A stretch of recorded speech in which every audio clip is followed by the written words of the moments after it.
দেখছেন সবার খবর, সবার নজর, বার্তা এক নজর। সাইকেল চালালেন মন্ত্রী। সানডে অন সাইকেল, বিশ্ব সাইকেল দিবস স্পেশাল। রাজ্য সরকারের এই কর্মসূচিতে রবিবারে রাজ্যের বিভিন্ন প্রান্তের মতো শ্রীরামপুর মহকুমা শাসকের উদ্যোগে এই সাইকেল র্যালিতে সাইকেল চালালেন রাজ্যের প্রতিমন্ত্রী ভাস্কর ভট্টাচার্য। মহকুমা শাসকের দপ্তরের সামনে পতাকা নাড়িয়ে সাইকেল র্যালির সূচনা করা হয়। এরপর শহরের বিভিন্ন প্রান্ত ঘুরে ফের মহকুমা শাসকের দপ্তরে শেষ হয় র্যালি। বিশেষভাবে অংশ নেয় বিভিন্ন স্কুলের ছাত্রীরা। হুগলি থেকে রাজেশ কুমার, বার্তা এক নজর।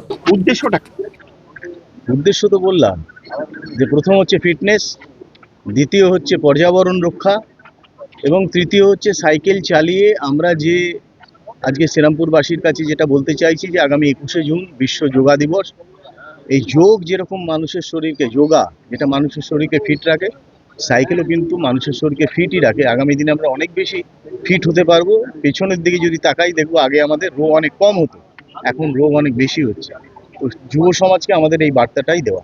আরেকটা বিষয় হচ্ছে, আপনি এই মুহূর্তে গাড়ি করে ঘুরছেন সিকিউরিটি দরকারের জন্য, সাইকেল চেপে কেমন লাগে? এই তো চাপছি, আমি চালাই আগে তারপর বুঝবো। একটা পুরোনো দিনের হ্যাঁ, পুরোনো দিনের স্মৃতি, এ তো বহু চালিয়েছি, অসুবিধা নেই, চলুন।